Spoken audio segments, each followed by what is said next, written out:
मज्ञानतिमिरान्धस्य ज्ञानाञ्जनशलाकया चक्षुरुन्मिलितं येन तस्मै श्रीगुरुवे नमः। श्रीचैतन्यमनोभीष्टं स्थापितं येन भूतले स्वयं रूप कदा मह्यं ददाति स्वपदान्तिकं।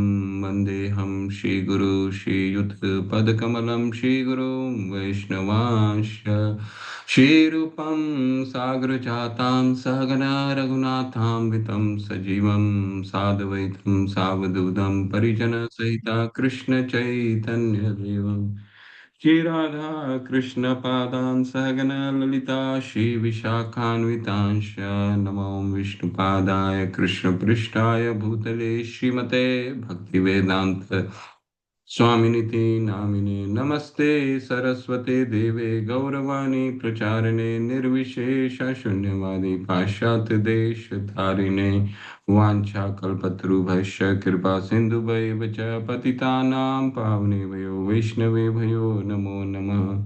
जय हो श्री कृष्ण चैतन्य प्रभु नित्यानंद श्री अद्वैत गदाधर शिवासादि गौर भक्तवृंद हरे कृष्णा कृष्णा कृष्णा हरे हरे हरे राम राम राम हरे हरे हरे कृष्ण कृष्ण कृष्ण हरे हरे हरे राम राम राम हरे कृष्णा कृष्ण कृष्ण हरे हरे हरे राम राम राम हरे हरे। हरे कृष्णा। सभी को सभी का हार्दिक स्वागत। तो हम अपने श्लोक को पढ़ लेते हैं। हरे कृष्णा कृष्णा कृष्णा हरे हरे हरे राम राम राम हरे हरे। हरे कृष्णा कृष्णा कृष्णा हरे हरे हरे राम राम राम हरे कृष्णा कृष्णा कृष्णा हरे हरे हरे राम राम राम हरे कृष्णा कृष्णा हरे हरे हरे राम राम राम हरे हरे।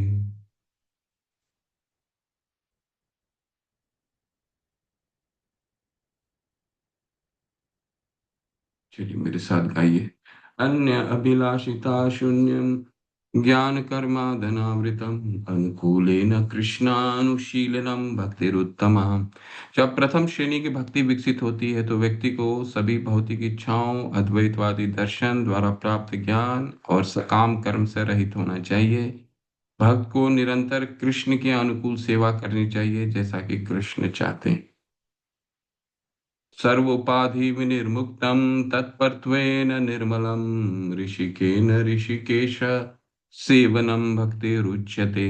भक्ति को इंद्रियों का उपयोग करके भगवान की सेवा के रूप में परिभाषित किया गया है। इसे भगवान को प्रसन्न करने के इरादे से अन्य इच्छाओं से मुक्त और अन्य प्रक्रियाओं से बिना किसी बाधा के किया जाना चाहिए। अतः श्री कृष्ण नाम आदि न भवेद ग्राह्यम इंद्रियः सेवन्मुखे ही जिह्वादौ स्वयं एव स्मृतियतः। कृष्ण और उनके पवित्र नामों को भौतिक इंद्र द्वारा नहीं समझा जा सकता, लेकिन जब कोई व्यक्ति भगवान के पवित्र नाम और पारलौकिक रूप को स्वीकार करने की प्रवृत्ति विकसित करता है तो कृष्ण सहज रूप से जीव और अन्य इंद्रियों में प्रकट होते हैं। हरे कृष्णा अनासक्तस्य विषयान् यथार्हम् उपयुञ्जतः निर्बंध कृष्ण संबंधे युक्तम वैराग्यम उच्यते। जो व्यक्ति भक्ति के विकास के लिए उपयुक्त वस्तुओं को उपयोग करता है, उनसे विरक्त रहता है, उसका वैराग्य भक्ति के लिए उपयुक्त कहा जाता है। वस्तुओं को लगातार कृष्ण से संबंधित होना चाहिए। हरे कृष्णा कृष्ण कृष्ण हरे हरे राम राम राम हरे हरे। तो पिछले सत्र में ये चार श्लोक आप सबको स्मरण हो जाएं, ऐसा कोशिश कीजिए। इसको मैं ग्रुप में भी भेज देता हूँ, आज ही भेज देता हूँ इसको, और रोजाना इसको याद करने की कोशिश कीजिए। तो पिछले सत्र में हमने वैदिक भक्ति को समझा था। वैदिक भक्ति यो किस तरह से रूप गोस्वामी पाद ने परिभाषित किया है।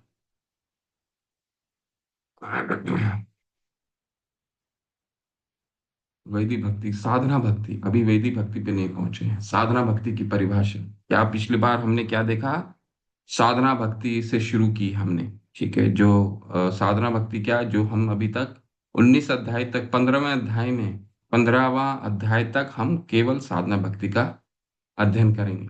तो अभी तक हमें समझ आ जाना चाहिए, पिछले सत्र में हमने इस पे विस्तार से चर्चा किया। कृत कृत साध भवे साध्य, भाव सा साधना विधा, नित्य सिद्धस्य भावस्य प्राकट्यम हृदि साधिता। कृति साध भवेत् साध्य, भाव सा साधना विधा, नित्य सिद्धस्य भावस्य प्राकट्यम हृदि साधिता। कृति, कृत्य का मतलब हुआ इंद्रियां। साध्य, साध्य क्या क्या मतलब होता है, किसी चीज को पूर्ण करना, अकम्प्लिश करना, कंप्लीट करना, उसको साध्य क्या है, साध्य कहा जाता है। कृत्य साध्य यानी अपनी इंद्रियों को लगाना किसी किस कार्य को कंप्लीट करने के लिए, साध्य करने के लिए। ठीक है, तो क्या है वो साध्य, भवेत साध्य, भावना साधना भेदा। ठीक है, भगवान के लिए भक्ति करना अ,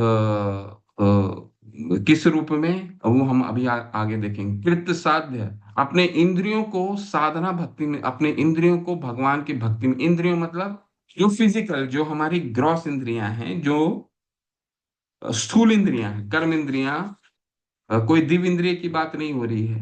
भक्ति की शुरुआत बस यहीं से होती है। कृत साध्य, भवेत साध्य, भाव सा साधना विधा। ठीक है, तो भाव की उत्पत्ति, ये भाव कौन सी भाव की उत्पत्ति होती है, भगवान से प्रेम राग उत्पन्न, प्रेम अभी नहीं, राग, भगवान से एक आसक्ति उत्पन्न होने की। ठीक है, हमने पिछले सत्र में 9 चक्र, 9 तरीके से चैतन्य चरितामृत में भगवान ने, चैतन्य महाप्रभु ने भक्ति को क्या 9 तरीके से बताया है कि वो किस तरह से बढ़ता है। श्रद्धा से शुरू होकर के साधु संग, भजन क्रिया, अनर्थ निवृत्ति, आसक्ति, रुचि, निष्ठा, आसक्ति, भाव और प्रेम, ये 9 स्तर हैं भक्ति के चरण के। ठीक है, शुरुआत कहाँ से होती, श्रद्धा, श्रद्धा, श्रद्धा कहाँ से शुरू होगी, कृत साध्य, जब हम अपने इंद्रियों को, अपने आंखों को, अपने हाथ को, अपने पैर को, ये हमारे कर्म इंद्रियां और ज्ञान इंद्रियां हैं, इनको साध्य में लगा दें, तो भाव उत्पन्न होता है। यानी कि भाव मतलब भगवान से राग उत्पन्न होने लग जाए, उसी को साधना विधा कहा जाता है, उसी को साधना भक्ति कही जाती है। इसको इसको करने से क्या होगा, इसको करने से नित्य सिद्ध से भावस्य, जो हर मनुष्य में भगवान के प्रति जो प्रेम है। ठीक है, पिछले पिछले सत्र में हमने इसको विस्तार से चर्चा किया था। नित्य सिद्धस्य यानी कि जो हमारे हृदय में संकुचित प्रेम है, हर के हृदय में संकुचित प्रेम है, वो स्वतः ही साधना भक्ति के द्वारा जागृत होने लगता है। नित्य सिद्धस्य भावस्य प्राकट्यम हृदय साधिता, बस यही साधना भक्ति का उद्देश्य है। क्या उद्देश्य है, कृत्य साध्य, अपने इंद्रियों को भगवान की कृत्य साध्य, उसको साध्य में लगाने के लिए, कृत्य साध्य, भवेत साध्य। ठीक है, अपने इंद्रियों को, कृत्य को साध्य में लगाना, किसी चीज को पूर्ण करने में लगाना, किस चीज को, कृत्य साध्य, भवेत साध्य। भवेत का क्या मतलब है, प्रोसेस। भवेत का मतलब होता है किसी चीज में कार्य में लगाना। भवेत, कृत्य साध्य, भवेत साध्य, साध्य का क्या मतलब है, भावना, भगवान की भक्ति को, यहाँ साध्य शब्द जो है एकम्प्लिश यानी कि पूर्ण करने के लिए प्रयोग किया जा रहा है। तो कई बार साध्य शब्द का प्रयोग है हर चीज को। ठीक है, इंद्रियों को लगाना है भगवान के प्रेम को प्राप्त करने के लिए। कृत्य साध्य, भवेत साध्य, भावना साधना विधा, वो भाव उत्पन्न करता है, राग उत्पन्न करता है, उसी को साधना भक्ति कही जाती है। ठीक है, इसको करने से हमको क्या क्या प्राप्ति होगी, नित्य सिद्ध से, जो हमारे हृदय में भगवान के प्रति प्रेम है, नित्य सिद्ध से, उसका हृदय में प्रकट होगा। नित्य सिद्ध से भाव से प्राकट्यम हृदय साध्यता। ठीक है, ये है साधना भक्ति। अब हम इसको आगे लेकर के चलते हैं। साधना भक्ति के भी 2 भाग होते हैं। ठीक है, साधना भक्ति कौन कौन सी रूप में जानी जाती है, साधना भक्ति के 2 भाग होते हैं। कौन कौन से हैं? वैदिक भक्ति और रागानुगा भक्ति। एक से लेकर हम अभी 2 से लेकर के 15वें अध्याय तक केवल वैदिक भक्ति पे चर्चा करेंगे। ठीक है। साधना तो समझ में आ गया हमारे को, हमारे इंद्रियों को लगाना है भगवान से प्रेम प्राप्त करने के लिए, और ये करते करते नित्य सिद्ध से हमारे ये हम सुबह उठना ये सब सब साधना भक्ति का भाग है। ठीक है। राग, उससे राग उत्पन्न होता है। ये दोनों जो आसक्ति है, वैदिक भक्ति और रागानुगा भक्ति, इसी का हम विस्तार से अपने भक्ति शास्त्री के कक्षा में प्रायः साधारण भक्ति पे ही चर्चा होगी। 19वां अध्याय में केवल और केवल भाव और प्रेम पे केवल 17, 18, 19 है। इसके अलावा हाँ, हमारे को बस एक चर्चा मात्र से, हमारे को एक फिलॉसफी समझने मात्र से हमारे भक्ति शास्त्री में इसका विवरण है। और बाद में जब हम भक्ति शास्त्री कर लेंगे, जब भक्ति वैभव के स्तर पे आएंगे, तब हम 19वां अध्याय 20वां अध्याय से हम पढ़ना शुरू करेंगे। ठीक है। तो वैदिक भक्ति किसको कहते हैं? वैदिक भक्ति नियमक सिद्धांतों के अनुसार सेवा, कोई लगाव नहीं, कोई सहज प्रेम नहीं, आदेश का पालन से लगाओ बस। वैदिक भक्ति किसको कहा जाता है? वैदिक भक्ति का मतलब है विधि। वैधि, विधि, वैधि शब्द कहाँ से आया? विधि से।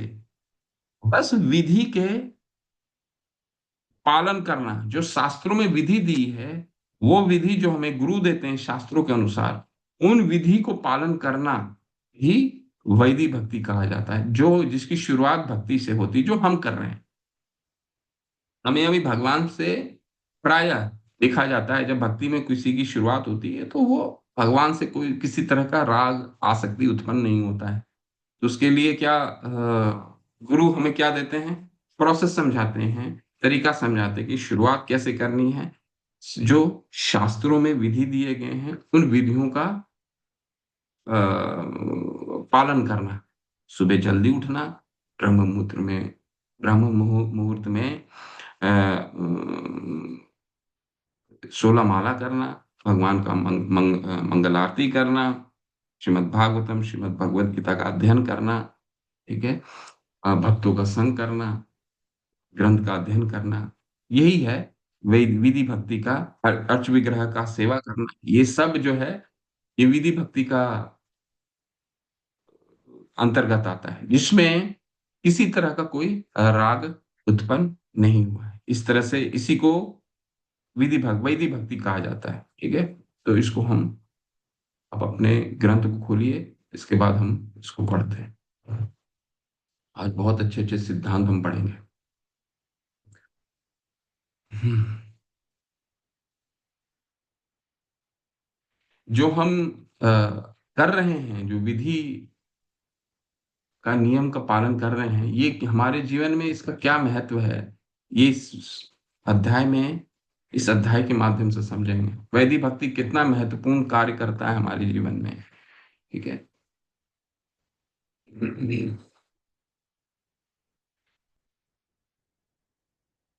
हर एक अध्याय ध्यान पूर्वक सुनिए, नहीं तो हम इसको समझना हमारे लिए बहुत मुश्किल हो जाएगा। ठीक है। तो वैदिक भक्ति,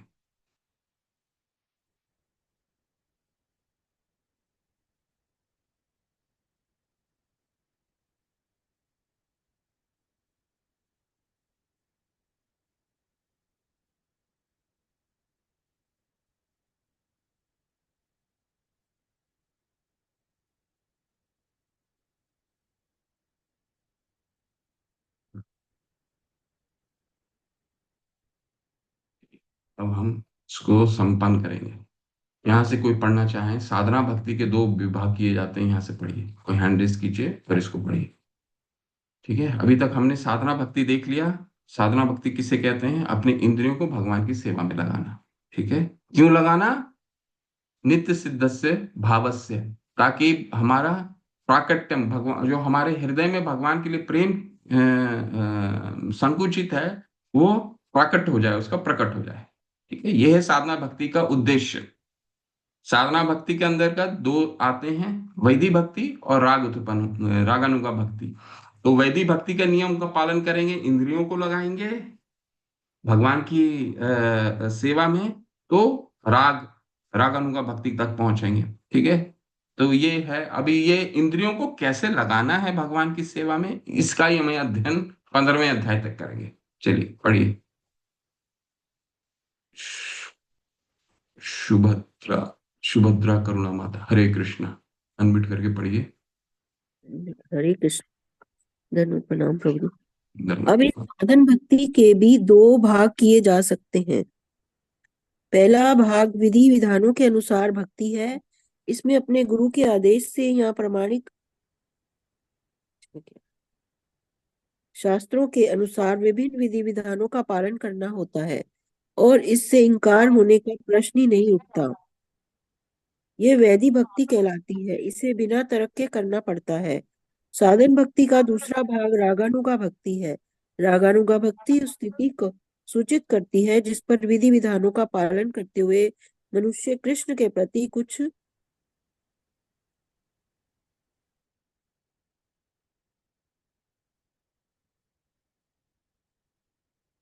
यहाँ से पढ़िए। अधिक अनुरक्त हो जाता है। यहाँ से पढ़िए।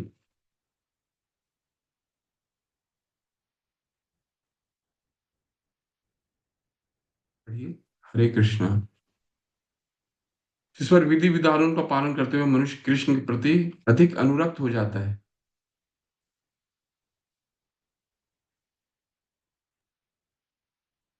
अधिक अनुरक्त हो जाता है और प्राकृतिक सहज प्रेम के कारण भक्ति करता है।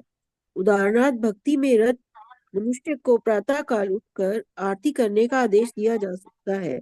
प्रारंभ में अपने गुरु के आदेश से शिष्य तड़के जल्दी उठता है और आरती करता है, किंतु फिर उसमें वास्तविक अनुराग उत्पन्न हो जाता है। जब उसमें यह अनुराग उत्पन्न हो जाता है तो वह स्वतः अर्च विग्रह को सजाता है, उसके लिए तरह तरह के वस्त्र तैयार करता है और भक्ति को उत्तम रीति से करने के लिए नई नई योजनाएं बनाता है। यद्यपि यह भक्ति साधन भक्ति के अंतर्गत आती है, किंतु वह प्रेममयी सेवा की भेंट स्वतः स्फूर्त होती है। इस तरह साधन भक्ति दो भागों में विभक्त की जा सकती है, वैधि तथा रागानुगा। रूप गोस्वामी ने भक्ति के प्रथम भाग अर्थात वैदिक भक्ति की परिभाषा इस प्रकार दी है।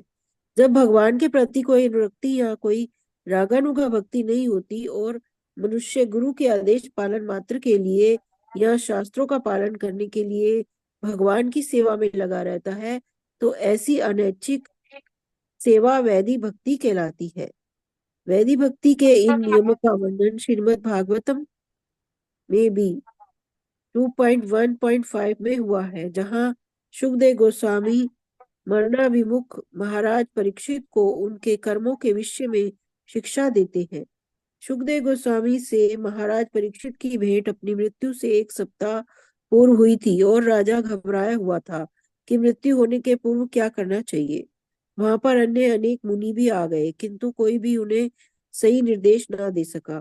तब सुखदेव गोस्वामी ने उन्हें यह निर्देश दिया, हे राजन, यदि आप अगले सप्ताह निर्भीक होकर मृत्यु का सामना करना चाहते हैं, मृत्यु के समय वास्तव में सभी लोग भयभीत रहते हैं, तो आपको चाहिए कि अविलंब ईश्वर का श्रवण कीर्तन स्मरण शुरू कर दे। यदि कोई हरे कृष्ण का कीर्तन और श्रवण करे तथा भगवान कृष्ण का सदैव स्मरण करे, तो वह किसी भी क्षण आने वाली मृत्यु से निडर रह सकेगा। हरे कृष्ण माता। हरे कृष्ण। धन्यवाद। तो श्रील प्रभुपाद दो तात्पर्यों में हमें समझा रहे हैं कि वैदिक भक्ति किसको कहा जाता है। वैदिक भक्ति साधना भक्ति का वो भाग है जिसमें नियमों का पालन किया जाता है। अभी भगवान की से किसी तरह का राग शक्ति उत्पन्न नहीं होती है। इसीलिए हमारे गुरुवर ने आचार्यों ने हमें क्या विधि भक्ति के नियमों का पालन के लिए दिया। सुबह जल्दी उठो, मंगला आरती करो, स्नान करके मंगल आरती 16 माला का जप करना, ठीक है, अश्वग्रह की सेवा करना, ये सब वेदी भक्ति के नियम का पालन है।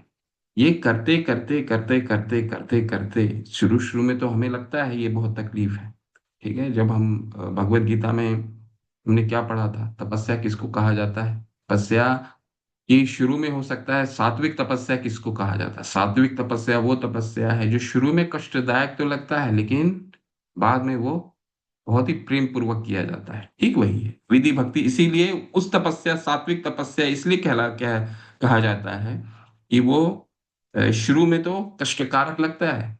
सुबह जल्दी उठना, कई लोगों आप अगर अपने परिवार में 3:30 बजे उठते हैं तो सभी लोग बहुत ही आश्चर्यचकित होकर के आपको देखते होंगे। जो भक्ति में हम लोग नहीं आए थे तो 3:30 बजे उठना शायद ही कभी सालों में कोई एक बार करता हो। ठीक है, परंतु अब क्या, धीरे धीरे धीरे धीरे 3:30 बजे उठना बहुत ही सामान्य लग जाता है। 4 बजे उठना बहुत ही सामान्य लगने लग जाता है। क्यों?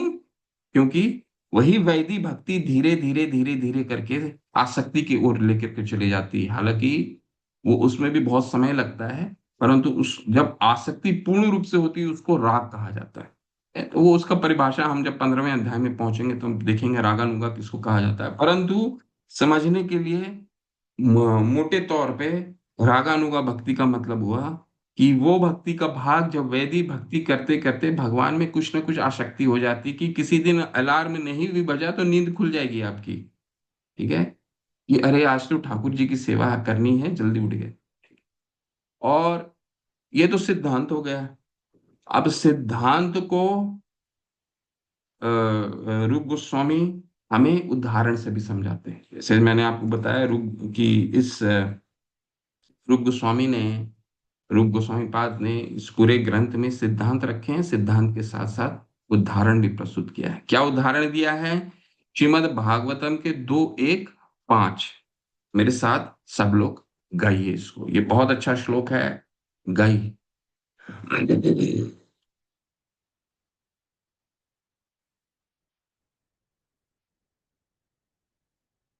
गाते हैं, इसके बाद फिर मैं आपको इसका मतलब समझाऊंगा, क्योंकि जो भी श्लोक दिए जा रहे हैं उसका रेफरेंस मैं जरूर आपको कोट करूंगा, नहीं तो फिर हम उसको समझ नहीं पाएंगे ठीक से। मेरे साथ अच्छे से गाइए।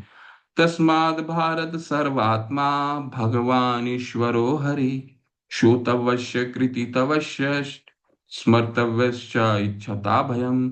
तस्माद् भारत सर्वात्मा भगवान ईश्वरो हरि श्रोतव्यस्य कृतितवश्यश्च स्मर्तव्यश्च इच्छता भयम्। बहुत सुंदर श्लोक, बहुत ही सुंदर श्लोक है। तस्माद् भारत सर्व आत्मा भगवान ईश्वरो हरि श्रोतव्यस्य कृतितवश्य स्मर्तव्यश्च इच्छता भयम्। तो यहाँ पे सुखदेव गोस्वामी परीक्षित महाराज को अंत जब उन्होंने मरणासन थे, आपको सबको मालूम है शिव भागवतम की कथा कि परीक्षित महाराज जो पांडवों के पौत्र थे, उनको जब अभिशाप मिला एक श्रीनी यानी कि श्रृंगी एक ब्राह्मण के पुत्र से, जब उनके पिता को, एक छोटे ब्राह्मण का पिता के, जब तपस्या में थे और परीक्षित महाराज को बहुत प्यास लग गई थी, जंगल में दौड़ते दौड़ते बहुत प्यास लग गई, और उनको जब पानी पीने की इच्छा हुई तो वही कुटिया में गए हैं जहां पर उस छोटे ब्राह्मण के पिता तपस्या कर रहे थे। उन्होंने उनको बहुत बार बोला मुझे जल दीजिए जल दीजिए, परंतु क्योंकि वो तपस्या में लीन थे उन्होंने जल दिया नहीं, और जल नहीं देने के पश्चात क्रोधित होकर के, हालांकि ये सारे के सारा भगवान का नियोजन था, परीक्षित महाराज तो भगवान के भक्त थे, तो भागवतम की कथा होनी थी, इसीलिए ये सब रचा जा रहा भगवान के द्वारा। तो उन्होंने क्या किया, सर्प, एक मरे हुए सर्प को ला करके उनके गले में डाल दिया। ब्राह्मण जो तपस्या में थे, ब्राह्मण चकित होकर उठ गए, और इसके बाद इस कृति को सुन करके जो उनके ब्राह्मण के पुत्र थे उन्होंने विशाप दे दिया कि तुम्हारी मृत्यु सांप के कटने से 7 दिन के अंतर ही हो जाएगी। परीक्षित महाराज ने इसको भगवान की आज्ञा मान करके, भगवान क्योंकि भगवान के भक्त थे ना, उनको जब मालूम था ये माता के गर्भ में जब वही भगवान उनको बचा सकते हैं अश्वत्थामा के ब्रह्मास्त्र से, तो जब एक ब्राह्मण ने अभिशाप दिया है तो जरूर इसमें भगवान का ही नियोजन है। जब भगवान बचाने वाले भी भगवान है और भगवान का ही ये नियोजन है। और तब इसके बाद उसको उस अभिशाप को लेकर के यमुना के तट पे जाते हैं और फिर सुखदेव गोस्वामी से उनका उनका उनसे मिलते हैं। सुखदेव गोस्वामी से 6 मुख्य प्रश्न करते हैं। क्या मुख्य प्रश्न है? देखिए, तद विद्धि प्रणिपातेन परिप्रश्नेन सेवया। ठीक है, ये कोई सिद्धांत नहीं है भगवत गीता का। भगवत गीता का ये सिद्धांत किस तरह भगवान के भक्त इसको पालन करते हैं, ये हमें हर जगह सिद्धांत मिलता है। हम कुछ भी हम जब भी कक्षा में आते हैं तो हमारा ये रहता है कि सामने वाला को हम देखें तो उसको कितना ज्ञान है, सामने वाला जानता भी है कि नहीं जानता है। ठीक है, हमारा प्रश्न करने का देखिए उद्देश्य अलग होता है। कभी कभी हम प्रश्न ये जानने के लिए करते हैं कि सामने वाला जानता है कि नहीं जानता है। दूसरा, कभी कभी हम ऐसा प्रश्न करते हैं कोई विषय वस्तु से कोई मतलब ही नहीं है। ठीक है, लेकिन हमें शास्त्र कैसे सिखाते हैं? तद विद्धि प्रणिपातेन, पहले गुरु जो हमारे गुरु हैं उनके परि शरणागत हो जाइए। और किस उद्देश्य से प्रश्न पूछना है? जानने के उद्देश्य से। तद विद्धि प्रणिपातेन परिप्रश्नेन सेव्या, फिर पहले तो शरणागत हुए परीक्षित महाराज सुखदेव गोस्वामी के। फिर उन्होंने कैसे प्रश्न किया, और जब ऐसे प्रश्न होते हैं, बहुत ही सरल प्रश्न होते हैं। क्या प्रश्न किए कि एक साधारण मनुष्य का क्या कर्तव्य होना चाहिए, प्रश्न नंबर 1। दूसरा प्रश्न, मरणासन व्यक्ति का क्या कर्तव्य होना चाहिए। तीसरा प्रश्न, मुझे क्या सुनना चाहिए, क्या बोलना चाहिए, किसका स्मरण करना चाहिए और क्या नहीं करना चाहिए। तो यही साधना भक्ति आ जाती, वैदिक भक्ति यही आ जाती है। तो इसमें सुखदेव गोस्वामी ने उनके 3 प्रश्नों का उत्तर दिया। क्या सुनना चाहिए, क्या बोलना चाहिए और क्या स्मरण करना चाहिए। तो यही तो मुख्य उद्देश्य है वैदिक भक्ति का। वैदिक भक्ति क्यों दिया जा रहा है? कि हम भगवान को हमेशा सुन सकें, स्मरण कर सकें और वो उनके बारे में बोल सकें। तो क्या श्लोक है? तस्मात् भारत, तस्मात् का मतलब हुआ तः, इसीलिए परीक्षित, तस्मात् क्या सुनना चाहिए? तस्मात् भारत। ठीक है, क्योंकि परीक्षित महाराज को उन्होंने भारत बोला, भारत वंशज के, भरत वंशज के थे ना। सर्व आत्मा, सर्व आत्मा किसके बारे में क्या करना चाहिए? उन्होंने वैदिक भक्ति के बारे में क्या सिद्धांत रखा रूप गोस्वामी पाद ने? सर्व आत्मा जो सबके हृदय में रहते हैं, परमात्मा है। सर्व आत्मा सबके हृदय में रहते हैं, उनका क्या करना चाहिए? सर्वात्मा, जिसको भगवान, जो वो कौन है? सर्वात्मा कौन है? कोई पशु है? कौन है वो? कोई मनुष्य है? कौन है? भगवान ईश्वर व हरि हैं। सर्वात्मा हरि हैं, जो भगवान के रूप में हमारे हृदय में रहते हैं। तो उनके प्रति क्या करना चाहिए वैदिक भक्ति में? श्रोतव्यस्य, श्रोतव्य का क्या मतलब है? उनके बारे में सुनना चाहिए। कीर्तितवश्य, उनके बारे में कीर्ति का कीर्तन करना चाहिए, उनके बारे में बोलना चाहिए। ठीक है, और क्या करना चाहिए? स्मर्तव्यस्य, उनके बारे में स्मरण करना चाहिए। यही है वैदिक भक्ति, यही वैदिक भक्ति है। ठीक है, तो यही रूप गोस्वामी यहाँ पे शिला प्रभुपाद हमें समझा रहे हैं। क्या समझा रहे हैं? कि सैद्धांतिक रूप से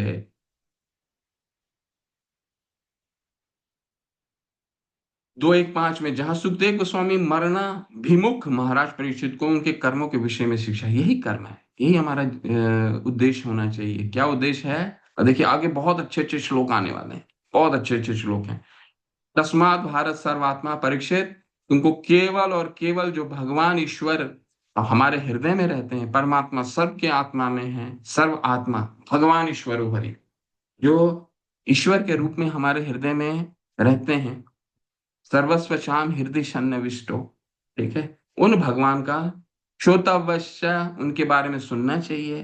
कीर्तितवश्य, चाहे उनके बारे में बोलना चाहिए। बोलने में कभी भी, बोलने मात्र से हमारा हृदय शुद्ध होता है। स्मर्तव्यश्च, और उनके बारे में स्मरण करना चाहिए। यही है वैदिक भक्ति। जो भी हम कर रहे हैं, 16 माला का जप करना, जो भी हम कर रहे हैं, हम क्यों वैदिक शास्त्र पढ़ रहे हैं? अभी हम, आप भक्ति रसामृत सुनते हो, हम क्यों इसका अध्ययन कर रहे हैं?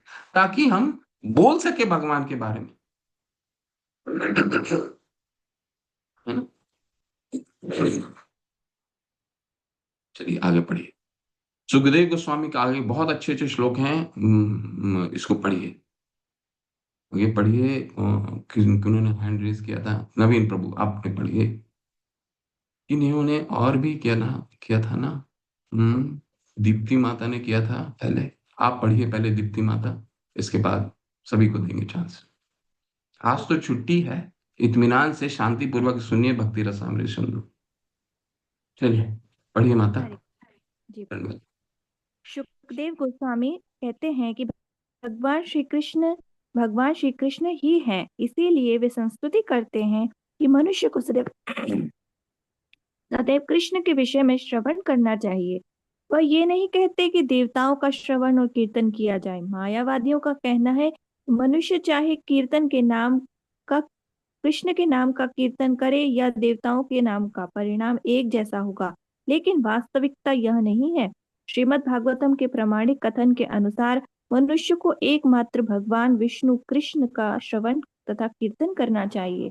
अतएव सुखदेव गोस्वामी ने परीक्षित महाराज को राय दी कि मृत्यु से निडर बनने के लिए मनुष्य को सभी प्रकार से भगवान कृष्ण का श्रवण कीर्तन तथा स्मरण करना चाहिए। वह ये भी बतलाते हैं कि भगवान सर्वात्मा है। सर्वात्मा का अर्थ है हर एक का परमात्मा। कृष्ण को ईश्वर अर्थात परम नियंता भी कहा गया है, जो हर एक के हृदय में स्थित है। इसीलिए यदि हम किसी तरह से कृष्ण के प्रति अनुरक्त हो लें तो वे हमें समस्त संकटों से मुक्त कर देंगे। भगवत गीता में कहा गया है कि जो कोई भगवत भक्त बन जाता है वह कभी विनष्ट नहीं होता, किंतु अन्य लोग सदैव विनष्ट होते हैं।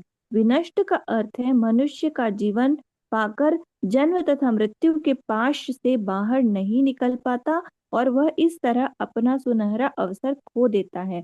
ऐसा व्यक्ति यह नहीं जान पाता कि प्रकृति उसे कहाँ फेंक दे रही है।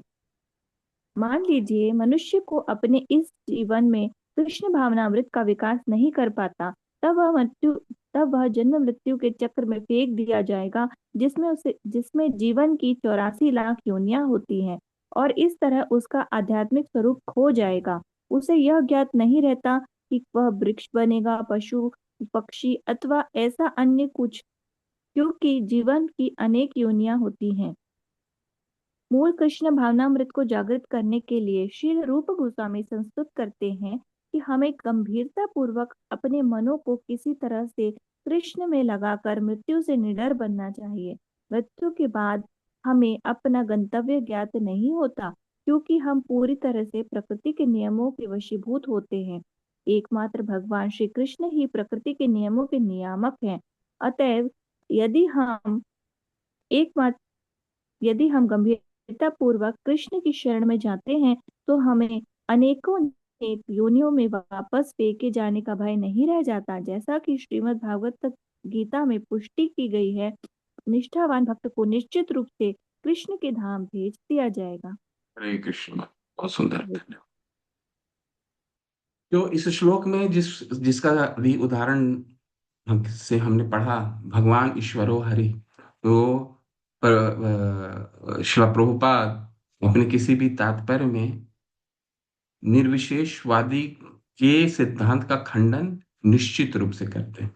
निश्चित रूप से करते हैं हर एक सिद्धांत। क्यों? क्योंकि इसके जब भी कोई ग्रंथ लिखी जाती है तो ये उद्देश्य से लिखी जाती है कि इसको सारे पंथ के लोग पढ़ें। ठीक है। तो जतो पथ ततो, जतो मत ततो पथ, ऐसा एक पंथ के लोग बोलते हैं ना, जो भी पथ अपनाओ वो सब सारे एक पथ को जाते हैं। देवी देवताओं को भी अगर आप आराधना करते हो तो अंततः वो क्या कहते हैं, शिला प्रभुपाद एक बहुत अच्छे से उदाहरण से समझाते हैं कि बस क्या करना है कि सीढ़ी सीढ़ी लगा दो आप। एक सीढ़ी लगा दो, कहीं पर ऊपर चढ़ने की है तो ऊपर चढ़ने के लिए क्या करना है, एक सीढ़ी लगा दो। सीढ़ी में ऊपर चढ़ गया, फिर सीढ़ी हटा लो, फिर तो आप ऊपर ही रह गए। ठीक है। तो आप किसी भी तरीके से सीढ़ी चढ़ जाओ, फिर तो आप भगवान में तदाकारी हो गए। यानी कि आपने देवताओं की भी पूजन किया, वो मार्ग भी ऊपर की ओर जाएगा, किसी और तरीके से भी ऊपर गया है तो वो मार्ग भी ऊपर चला जाएगा। ठीक है। तो ये उदाहरण से वो हमेशा इस सिद्धांत को समझाते हैं निर्विशेषवादी। तो रूप अभी परीक्षित प्रहलाद महाराज शिला प्रभुपाद ने हमें क्या समझाया है कि देखिए, हमारे महाजन, हमारे आचार्य ने हमें क्या समझाया है, क्या उपदेश दिया है। व्यासदेव ने क्या लिखा है श्रीमद् भागवतम में, क्या बताया है। तस्माद् भारत सर्व आत्मा भगवान ईश्वरो हरि। वहां उन्होंने और कुछ नहीं कहा। क्या कहा है? हमारे हृदय में कौन रहते हैं? हरि रहते हैं। उन्होंने नहीं कहा शिव रहते हैं, उन्होंने नहीं कहा दुर्गा रहते हैं। व्यासदेव ने क्या कहा? भगवान ईश्वरो हरि। तो हमें किसकी स्तुति करनी चाहिए?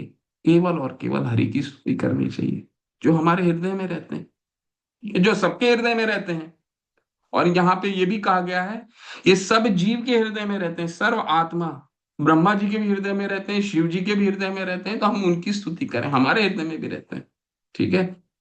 तस्मात् भारत सर्वात्मा भगवान ईश्वर, सर्वात्मा भगवान ईश्वरो हरि।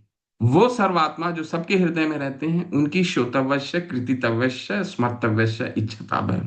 तो हम अपने दिनचर्या को ऐसे लगाएं कि अभी बहुत अच्छा श्लोक आने वाला है, बहुत ही सुंदर श्लोक है, कि ये तीन चीजें कभी भी ना भूलें। तो और क्या सिद्धांत समझा रहे हैं, क्या सिद्धांत उन्होंने बताया कि भगवत गीता में कहा गया है, भगवत गीता में कहा गया है कि जो कोई भगवत भक्त बन जाता है वह कभी विनिष्ट नहीं होता है। क्षिप्रम भवति धर्मात्मा शाश्वत शांतिम निगच्छति कौन्तेय प्रतिजानाहि न मे भक्त्या प्रणश्यति। अर्जुन, तुम जोर से बोल दो, चिल्ला के बोल दो कि मेरे भगवान, मेरे भक्तों का कभी भी विनाश नहीं होता। जब भगवान इतने कल के श्लोक, कल एक और, जब भक्ति की पात्रता में अगर हम आज पहुंच गए तो ठीक है, भक्ति की पात्रता में पहुंचेंगे तो इस सिद्धांत को यहां नोट कर लीजिए। क्या सिद्धांत है? भगवत गीता में कहा गया है कि जो कोई भगवत भक्त बन जाता है वह कभी विनिष्ट नहीं होता। तो आपके मन में तो बहुत प्रश्न आना चाहिए कि मैं कोई भी पाप कर दूं, इतनी हमारी हमारी आसक्ति भी रहती है। कई लोग तो दीक्षा लेने के, कई लोग क्या, प्रायः प्रायः सभी लोग दीक्षा लेने के बाद भी आसक्ति तो रहती है ना, कहीं ना कहीं कम जरूर होती है, पर ऐसा तो नहीं आसक्ति चली जाती है परिवार में, कहीं ना किसी को सोने में आसक्ति है, किसी किसी में आसक्ति है, पर आसक्ति तो जाती नहीं है। भगवान क्या कह रहे हैं, लेकिन क्षिप्रम भवति धर्मात्मा शश्वत शांतिम निगच्छति कौन्तेय प्रति जाना ही न मैं भक्तिया। जो मेरी भक्ति में लगा हुआ है उसका कभी भी विनाश नहीं हो सकता। लेकिन ये क्यों कहा है उन्होंने, ये सिद्धांत को, ये हम कल के अध्याय में जब हम पात्रता में पहुंचे, में योग्यता में पहुंचेंगे, तो इसमें एक बहुत सुंदर श्लोक, बहुत ही अच्छा श्लोक, इस श्लोक जो कल चर्चा करने वाला हूं उसको नोट कर लीजिएगा, डेली पढ़िएगा उसको। कि मान लीजिए कि मनुष्य अपने इस मानव जीवन में कृष्ण भावना मृत का विकास नहीं कर पाता, नहीं कर पाता है किसी भी। देखिए भगवान हमारे लिए कितना सरल भक्ति को बना के रखा है उन्होंने। भगवान ने नहीं कहा है, जब पात्रता में पहुंचेंगे तो इस पे और अच्छे से चेंगे। भगवान ने नहीं कहा है कि ये करो तब मेरे पास आना, ये करो तब मेरे पास आना। जब वह जन्म मृत्यु के चक्कर में फेंक दिया जाएगा, जिसमें जीवन की 84 लाख योनियां होती हैं, और इस तरह उसका आध्यात्मिक स्वरूप खो जाएगा। मृत्यु क्या है? मृत्यु जिस तरह हम रात को सो जाते हैं 6 घंटा, 5 घंटा, 7 घंटा, जो भी जैसा सोता है, तो हमें तो कोई स्मरण नहीं रहता हमारा क्या, कौन पत्नी है, कौन पति है, वहां बच्चे हैं, हम क्या काम करते हैं, कुछ स्मरण नहीं रहता। मृत्यु ठीक इसी को ही कहा जाता है। केवल 6 घंटे की जगह वो 6 महीने का होता है। ठीक है, शिला प्रभुपाद हमें समझाते हैं ऐसे ही 6 महीने का होता है। तो अगर हमने इस शरीर को निर्देह माध्यम सुलभम सुदुर्लभम, जो बहुत ही मुश्किल से प्राप्त हुआ है, 84 लाख योनि के बाद ये दोबारा मौका मिला है इस मनुष्य जीवन का। इसके बाद अगर हमने इसका उपयोग नहीं किया, जब खुले आंख हैं, खुले कान हैं, खुले नाक है, जब इंद्रियों को नहीं लगाया, तो सो जाने के बाद कैसे इंद्रियां लगेंगी? फिर तो प्रकृति की, यही शिला प्रभुपाद समझा रहे हैं, मृत्यु के बाद हमें अपने गंतव्य का ज्ञात नहीं होता है। जब सो ही जाएंगे 6 महीना, फिर हम कहाँ जाने वाले, फिर प्रकृति के वशीभूत हो गए। फिर हमने जैसे अपनी इंद्रियों का उपयोग किया है वैसे हमारा शरीर प्राप्त होने वाला है। फिर वो तो ट्रांसमाइग्रेट ऐसे ही होता जाएगा। देहिनोऽस्मिन् यथा देहे कौमारम यौवनम जरा। इस शरीर से वायु गंधान निवेशयात्। वायु गंध के तरह, हमने 15 अध्याय में पढ़ा ना, जैसे वायु गंध एक जगह से दूसरे जगह ले जाती है वायु, ठीक उसी तरह सोने के पश्चात अगला शरीर क्या प्राप्त होगा ये तो प्रकृति निर्णय करेगी ना। कर्मणा दैव नेत्रेण। ठीक है, जैसा हम प्रकृति का भोग करेंगे वैसा आएगा। तो जब तक जगे हुए हैं तब तक क्यों नहीं करें वैदिक भक्ति। इसको करने से क्या प्राप्त होगा? नित्य सिद्ध से भावस्य प्राकट्यम हृदय साध्यता। भगवान के प्रेम जो हमारे अंदर संकुचित है उसका प्रकट होगा हृदय में। निक ठीक है, यही साधना भक्ति का उद्देश्य है। ठीक है, ठीक है। और ये श्लोक बहुत सुंदर है। तो करना कैसे है? पद्म पुराण ये पढ़िए। पद्म पुराण से में भी इस विधि का सलाह मैं अनम्यूट करता हूँ। इन्होंने हैंड रेज किया था, अनुकंपा माता। हरे कृष्ण। बड़ी माता। हरे कृष्ण प्रभु जी, प्रणाम प्रभु जी। धन्यवाद माता। पद्म पुराण में भी इस विधि की सलाह दी गई है। उसमें कहा गया है कि मनुष्य को चाहिए कि वह सदैव भगवान विष्णु का स्मरण करे। यह ध्यान अर्थात कृष्ण का निरंतर स्मरण कहलाता है। कहा गया है कि मन को विष्णु में स्थिर करके ध्यान करना चाहिए। पद्म पुराण की संस्तुति है कि मनुष्य को चाहिए कि वह अपने मन को ध्यान द्वारा सदैव विष्णु के स्वरूप पर स्थित रखे और उसे क्षण भर भी न भूले। चेतना की यह अवस्था समाधि कहलाती है। हमें अपने जीवन के कार्यकलापों को इस प्रकार ढालने का प्रयत्न करना चाहिए कि हम विष्णु या कृष्ण को निरंतर स्मरण रखें। यही कृष्ण भावना अमृत है। चाहे कोई विष्णु के चतुर्भुज रूप में अपने मन को केंद्रित करे या दो भुजा वाले कृष्ण रूप पर, दोनों एक ही हैं। पद्म पुराण की संस्तुति है कि जैसे भी हो सदैव विष्णु का चिंतन करो, किसी भी परिस्थिति में उन्हें मत भुलाओ। वास्तव में समस्त विधि विधानों में यही सबसे मूल बात है, क्योंकि जब किसी काम को करने के लिए अपने से बड़े का आदेश होता है तो उसी के साथ निषेध भी रहता है। जब यह आदेश होता है कि सदैव कृष्ण का स्मरण करो तो निषेध यह होता है कि उन्हें कभी भी मत भूलो। यह सरल आदेश तथा निषेध के दायरे में सारे विधि विधान पूर्णतया आ जाते हैं। हरे कृष्ण माता। तो आगे पढ़िएगा, पहले इसको समझा देता हूँ। ये श्लोक बहुत महत्वपूर्ण है। पहला श्लोक क्या उदाहरण दिया था? पहला श्लोक उदाहरण था 2:1-5। इसको नोट करके रखिए, इसको पढ़िए जा करके। केवल हमें समरी से, क्योंकि मैंने आपको क्या बताया, भक्ति रसामृत सिंधु अच्छे से अगर पढ़ना है, देखिए 2 तरीके से हम पढ़ सकते हैं। एक तो हमने भक्ति शास्त्री करनी है तो इस समरी के हिसाब से पढ़ लिया। एक तो भक्ति रसामृत सिंधु ही पढ़ना है। ठीक है, 2:1-5 का उदाहरण क्या है? तस्मात् भारत सर्वात्मा भगवान ईश्वरो हरि श्रोतव्यश्च कृतितव्यश्च स्मर्तव्यश्च इच्छता भयम। ये पहला श्लोक उदाहरण से कि परीक्षित जाओ, किसका स्मरण करना है? जो सर्वात्मा भगवान हरि के रूप में जो हर के हृदय में है उसके बारे में सुनो, उनके बारे में कीर्ति करो और उनका स्मरण करो। ठीक है। दूसरा उदाहरण क्या है? पद्म पुराण का उदाहरण जो माता ने पढ़ा उसको पे पढ़ते हैं। क्या है? पद्म पुराण से पढ़ते हैं।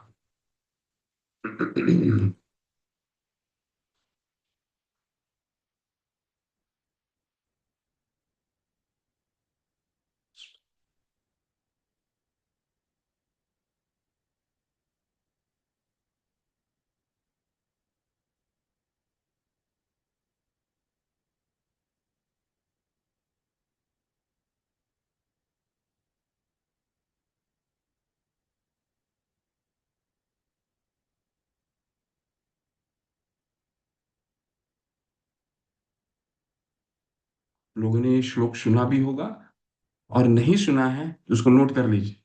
पद्म पुराण का ये श्लोक है जो चैतन्य चरितामृत में भी बताया गया है। यहाँ पे अंग्रेजी लिखा है, लेकिन मैं पढ़ता हूँ, आप उसको उच्चारण कीजिए। स्मर्तव्य सततं विष्णु विस्मर्तयो न जातु चित् सर्वविधे निषेधर्ष्योर एतर्योर एव किंकरः स्मर्तव्य सततं विष्णु विस्मर्तयो न जातु चित् सर्वे विधे निषेधर्ष्योर एतर्योर एव किंकरः स्मर्तय स्मर्तव्यम सततम विष्णुर। हम अपने जीवनचर्या को इस तरह से ढालें कि सदा सदैव भगवान का स्मरण हो सके। सततम स्मर्तव्य सततम सततम का क्या यहाँ मतलब दिया गया है? वैसे रूप गोस्वामी पाद यहाँ पे प्रतिदिन कहा है उन्होंने, प्रतिदिन प्रतिदिन और सततम। हालांकि अगर आपको कहा जाए कि आप क्या पूरे दिन भगवान का स्मरण कर सकते हो, तो बहुत मुश्किल है। हम में से शायद ही कोई पूरे दिन भगवान का स्मरण कैसे करिएगा। खाना बना रहे हैं तो थोड़ी ना हो जाएगा, ड्यूटी जा रहे हैं किसी से ड्यूटी कर रहे हैं थोड़ी हो जाएगा, लोग व्हाट्सएप में चैट दिन भर करते रहते हैं, तो चाहे भक्ति का समूह में भी आ जाइए। कई भक्तों को मैंने देखा है कि मटेरियल मतलब विषय चीजों को भेजते रहते हैं एक दूसरे को, भक्त समूह में ही भेजते रहते हैं। ठीक है, तो कैसे उसमें तो भगवान का स्मरण नहीं हो रहा है। इसीलिए रूप गोस्वामी पाद ने हमें बहुत ही हमारी सरलता के लिए स्मर्तव्य सततम की जगह उन्होंने क्या लिखा है, सततम को कैसे समझाया है हमारे आचार्यों ने? रोजाना, प्रतिदिन। हालांकि इसका मतलब होता है हमेशा, पर हमेशा तो हम कर नहीं पाएंगे। हम जब 16 माला करते हैं उसमें ही तो भगवान का स्मरण ठीक से नहीं हो पाता है, कभी मन इधर भटक जाता है, कभी उधर भटक जाता है। तो प्रतिदिन का क्या मतलब हुआ है? हर दिन। हर दिन का क्या मतलब है? सुबह बिना कुछ मोबाइल देखे, बिना कुछ किए, एक समय ऐसा होना चाहिए कि केवल और केवल भगवान का सततम 16 माला किया जाए और कोई काम नहीं किया जाए प्रतिदिन। ठीक है, हालांकि इसको सततम का मतलब हमेशा होता है, लेकिन हमारे आचार्यों ने इसको जीव गोस्वामी ने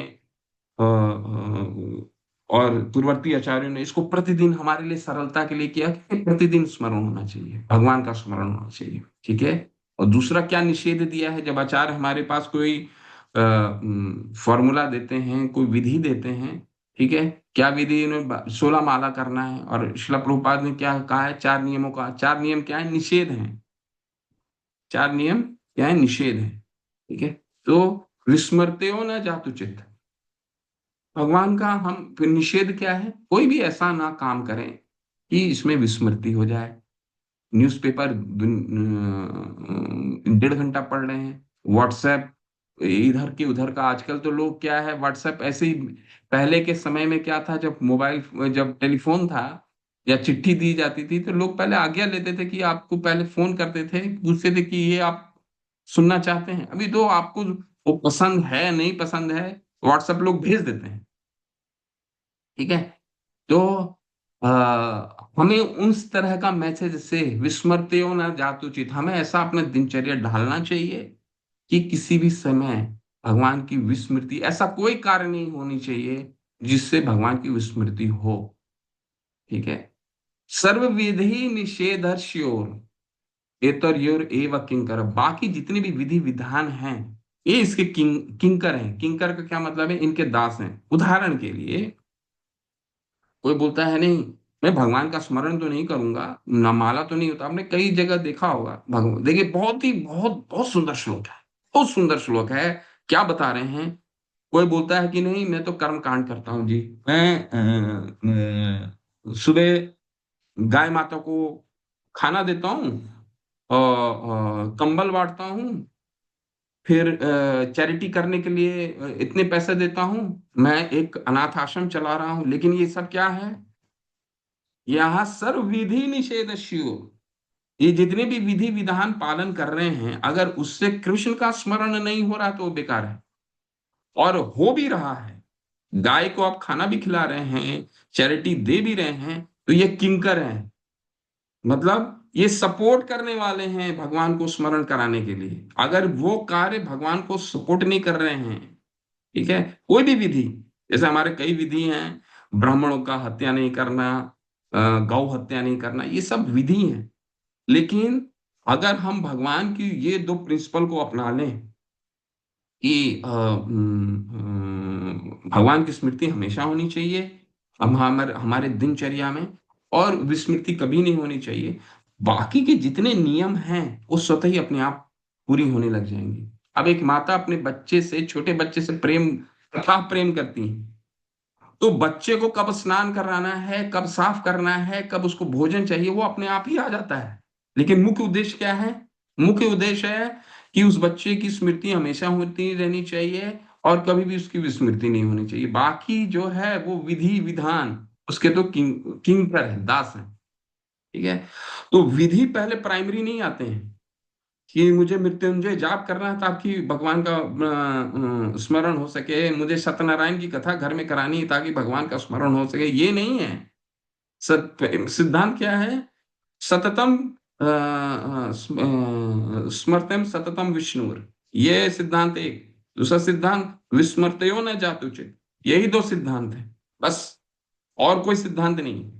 बाकी जितने सिद्धांत हैं सर्व विधि निषेधस्यो, जितने भी निषेध हैं, विधि हैं, ठीक है, ये करना है, इन चीजों को करना है। ठीक है, कई लोग जब अर्च विग्रह की सेवा करने जाते हैं तो कई लोग बोलते हैं अरे ये नहीं करना चाहिए, अरे चामर जो है वो नरसिंह देव को नहीं होना चाहिए, पंखा नरसिंह देव को होना चाहिए, अरे आप गोवर्धन शिला की आरती कर उनको आरती नहीं दिखानी चाहिए। हाँ, हो सकता है, त्रुटि हो सकती है, त्रुटि हो सकती है, परंतु सर्व विधि निषेधस्यो, ये सारे सारे सेकेंडरी, भगवान का स्मरण हो रहा है ना, विस्मृति और जात उचित, विस्मृति नहीं हो रही है ना, ये दो सिद्धांत बहुत महत्वपूर्ण है। ठीक है, ये बहुत महत्वपूर्ण श्लोक हैं, ये दोनों नोट करके रखिए और इसको आप समय पर पढ़िए, और ये हर जगह इनका इनको हर जगह इसका पालन होना चाहिए। देखिए अभी और बस संक्षेप में और थोड़ा सा पढ़ लेते हैं, दो तीन पैराग्राफ, इसके बाद कल एक नए सिद्धांत पे चलेंगे। ठीक है, ओके। नवीन प्रभु आपने हैंड रेज किया था ना, आप पढ़िए आगे।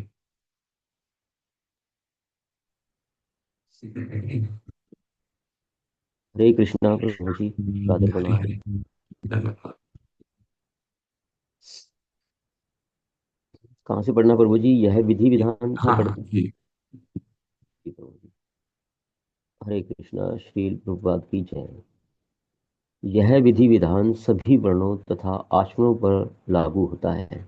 वर्ण चार है: ब्राह्मण, पुरोहित तथा बुद्धिजीवी, क्षत्रिय, योद्धा तथा राजनीतिज्ञ, वैश्य, अ, व्यवसायी या कृषक, और शूद्र, श्रमिक तथा सेवक। मानक आश्रम भी चार हैं। ये क्या है प्रभु जी? हाँ, ब्रह्मचर्य, गृहस्थ, वानप्रस्थ तथा संन्यास। ये विधि विधान न केवल ब्रह्मचारियों द्वारा पालन के लिए हैं, अपितु सभी आश्रम वालों के लिए हैं, चाहे कोई नौसिखिया ब्रह्मचारी हो या अत्यंत प्रगत सन्यासी हो। इससे कोई अंतर नहीं आता।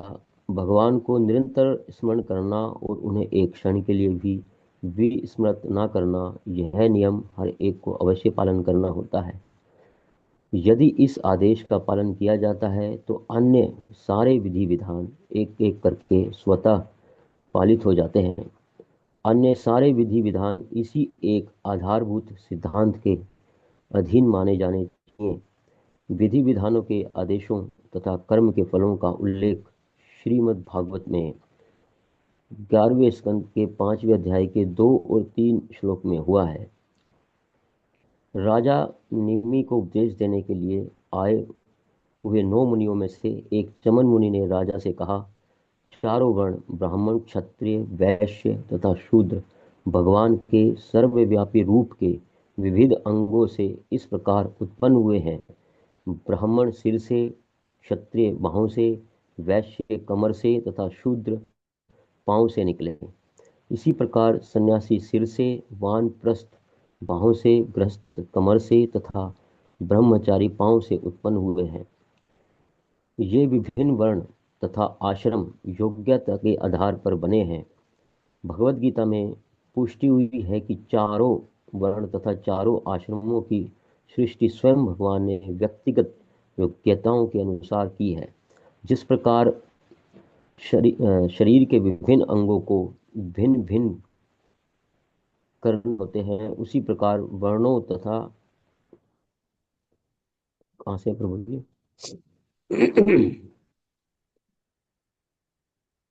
हाँ, वर्णों करने होते हैं, उसी प्रकार वर्णों तथा आश्रमों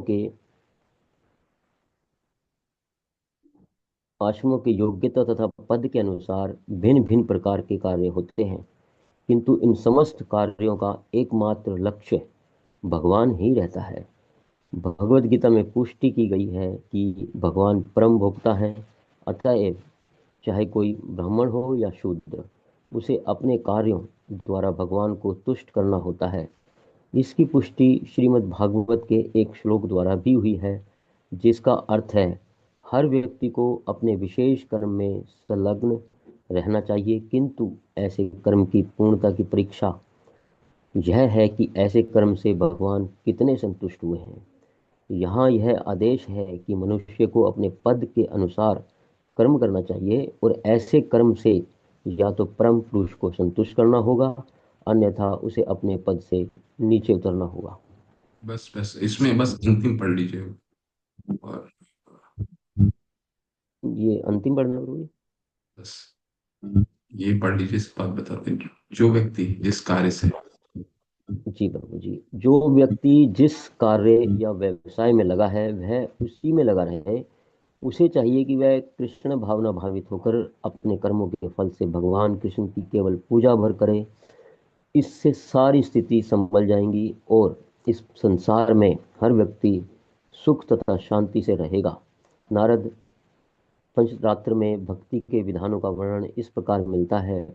शास्त्रों द्वारा स्वीकृत कोई कार्य जो भगवान की तुष्टि के उद्देश्य से किया जाता है, संत गुरुओं द्वारा भक्ति का विधान माना जाता है।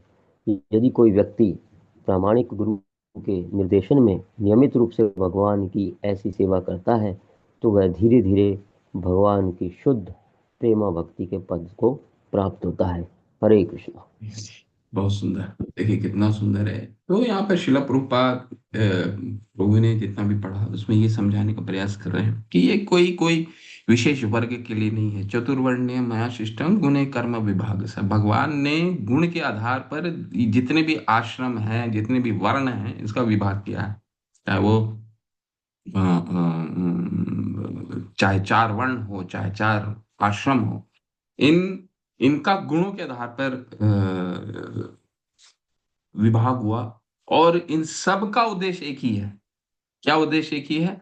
संसिद्धि हरितोषिणी।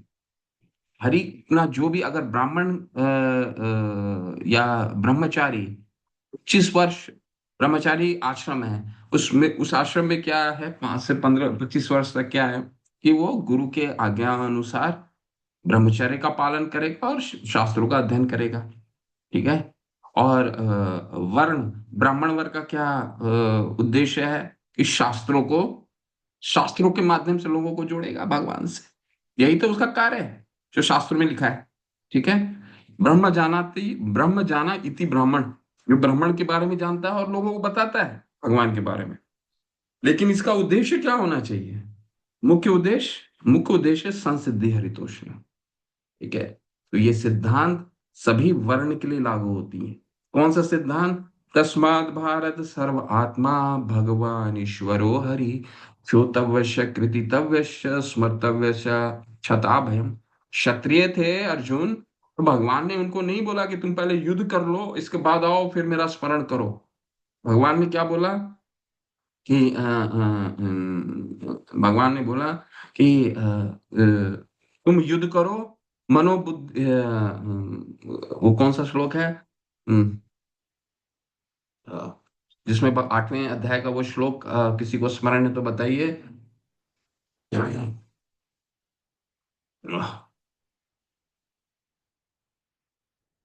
जिसमें भगवान अर्जुन को ये कह रहे हैं कि तुम युद्ध करो, मन और बुद्धि मेरे पे स्मरण करते हुए युद्ध करो। कौन सा श्लोक है? किसी को याद है तो बताइए। हम्म, हम्म, ठीक है, मैं उसको डिस्प्ले हरे करता कृष्णा हूँ। प्रभु जी। हम्म 8.7 में है, तस्मात् सर्वेषु कालेषु माम हम्म अनुस्मर बुद्धिया मयि अर्पित मन बुद्धि माम एव एष्यसि असंशय। माम एव शशि असंशय, कोई डाउट नहीं, कोई संशय नहीं है। ठीक है। अर्जुन, मुझे युद्ध करो, और मई अर्पितो मनोर बुद्धि। ब्राह्मण नहीं थे, क्षत्रिय का क्षत्रिय थे, और क्षत्रिय में भी वही कार्य करने के लिए भगवान ने वो सिद्धांत को बोला। ठीक है। मई अर्पितो मनोर बुद्धि, अपने मन और बुद्धि को मुझ में लगाओ, ताकि ताकि क्या हो, विस्मृतो ना जातु चित, कि अगर तुम युद्ध कर रहे हो तो युद्ध में ये ना भूल जाओ, विस्मृतियों न जातु चित, भगवान को प्रसन्न करने का उद्देश्य को ना भूल जाओ। ठीक है।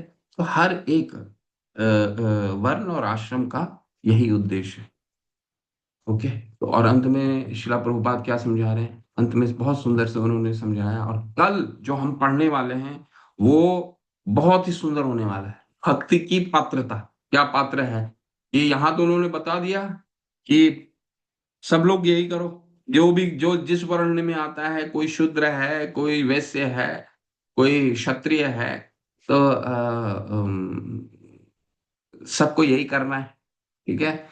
तो भक्त शास्त्रों द्वारा स्वीकृत कोई कार्य भी भगवान की तुष्टि के उद्देश्य से किया जाता है, और संत गुरुओं द्वारा भक्ति का विधान माना जाता है। यदि कोई व्यक्ति प्रमाणिक गुरु के निर्देशन में नियमित रूप से भगवान की ऐसी सेवा करता है, तो वह धीरे धीरे भगवान को शुद्ध प्रेमा भक्ति के पद को प्राप्त होता है। तो जो भी हम कर रहे हैं अभी वैदिक भक्ति, ये कोई ऐसा नहीं है कि भक्ति से दूर है। हमने शुरू कर दिया, शुद्ध भक्ति का प्रोसेस में है। पिछले सत्र में हमने देखा है कि हमारी गाड़ी छूट चुकी है। अगर किसी की गाड़ी मुंबई से कलकत्ता के लिए छूटती है, तो जो ट्रेन में मुंबई में बैठ गया, वो भी उसी गंतव्य की ओर जा रहा है जो कलकत्ता के पास पहुंचने वाला है। हाँ, आतुरता वहां पे कलकत्ता लोग ऐसे देखा जाता है ना, कि जब दूर से निकलते हैं, भगवान क्यों बोलते हैं कि जो मेरे भक्त हैं, वो जो समीप, अपने घर के समीप आने लगता है, वो व्यक्ति बहुत आतुर हो जाता है घर पहुंचने के लिए, क्योंकि बहुत लंबा सफर करके आता है।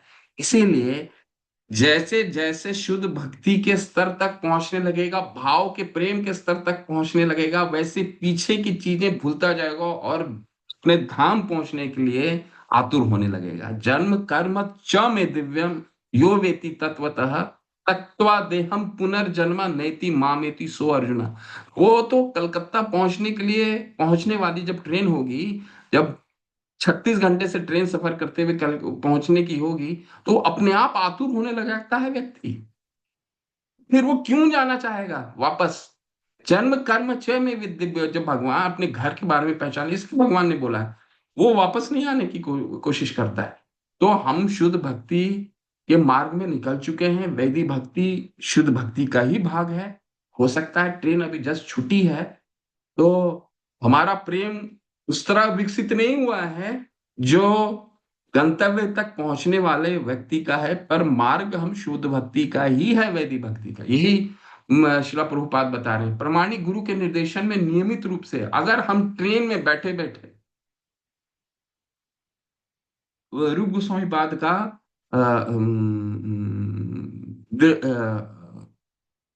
अगर वो सिद्धांत को हम पालन करें कि दृढ़ता पूर्वक, निश्चितता के साथ अगर उस ट्रेन में हम बैठे रहें, तो वो गंतव्य धीरे धीरे भगवान की शुद्ध प्रेमा भक्ति के पद को प्राप्त होता है। वो धीरे धीरे पहुंच जाएगा।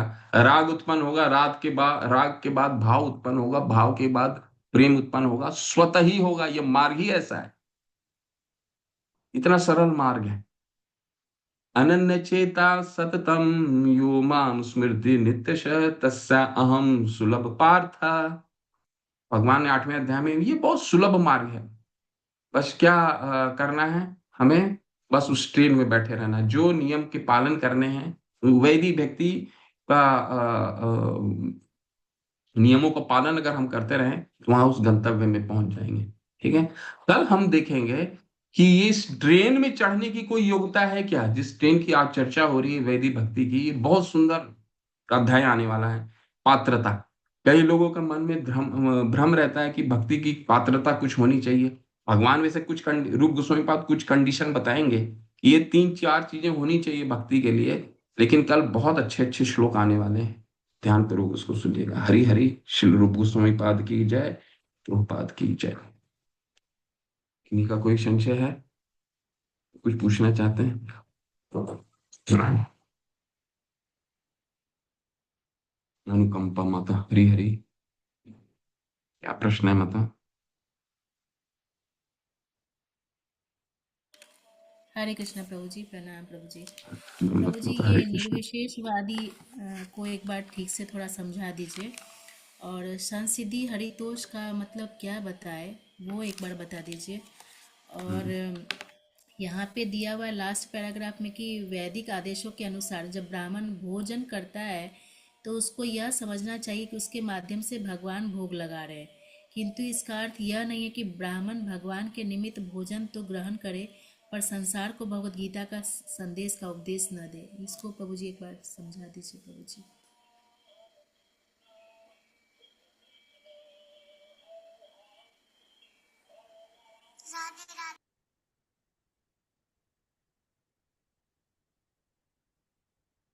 मेरे साथ ये श्लोक बोलिए। अतः पुंभी द्विजश्रेष्ठा वर्णाश्रम विभागशः स्वनिष्ठतस्य धर्मस्य संसिद्धि हरितोषिणम। भगवान ने 4:13 में क्या बताया? चातुर्वर्ण्य मया शिष्टम गुण कर्म विभागशः। मैंने गुणों के आधार पर ये पूरे वर्ण और आश्रम को भाग किया। श्रीमद् भागवतम का उसका विस्तार करते हुए बताया कि भाग तो हुआ। अतः पुंभी द्विजश्रेष्ठा। अर्जुन पुंभी द्विज। द्विज वो बोलता है जो 2 बार जिनकी जो ब्राह्मणों को द्विज बोला जाता है, क्योंकि उनकी 2 बार जन्म होता है ना, जिसका 2 जन्म होता है। एक तो माता के गर्भ से, एक आध्यात्मिक जन्म दीक्षा के बाद, द्विज। ठीक है। तो द्विजों में श्रेष्ठ बता रहे हैं। वर्णाश्रम विभाग। वर्ण और आश्रम का विभाग क्यों किया गया?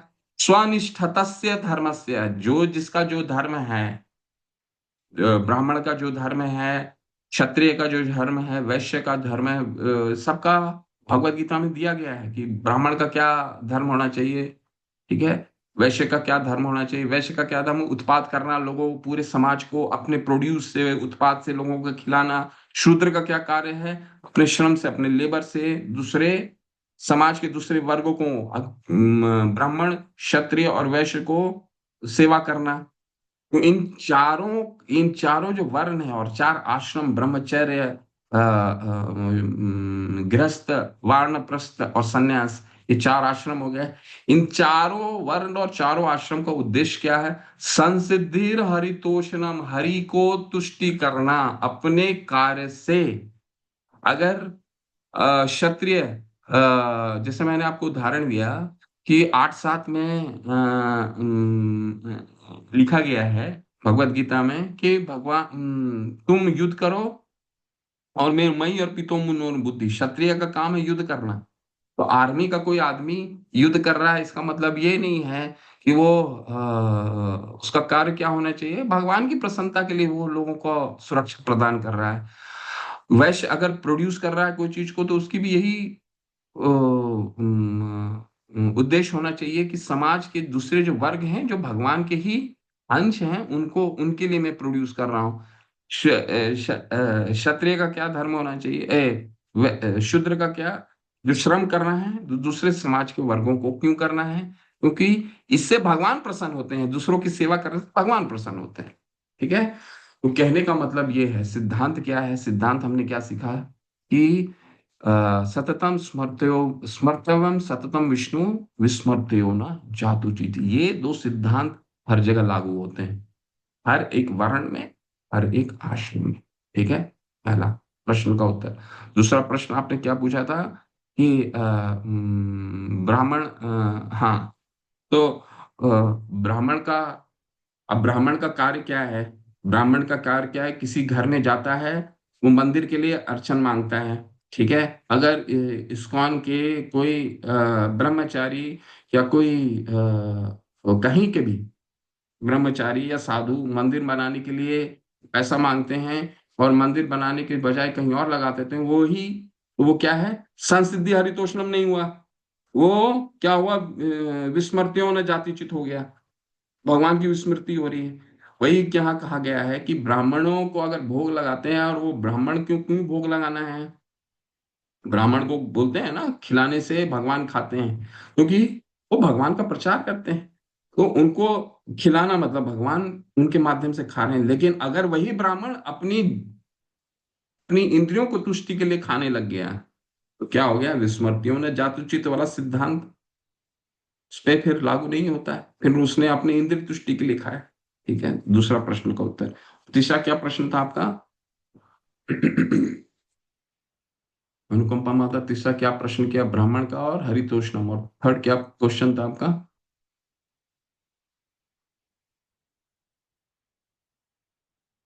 ओके, माता नहीं है, अच्छा ओके, अनम्यूट कीजिए। तीसरा क्या प्रश्न था अनुकंपा माता आपका? प्रभु जी, निर्विशेषवादी का थोड़ा हम्म, सा ठीक से समझाइए। ये कॉन्सेप्ट बिल्कुल क्लियर होना चाहिए, किसी को अगर स्मरण है तो वो समझाए माता को। ये कई बार मैं इसको समझा चुका हूँ। कौन जानते हैं साकारवादी निर्विशेषवादी में क्या फर्क है? हैंड रेज कीजिए और बस समझाइए।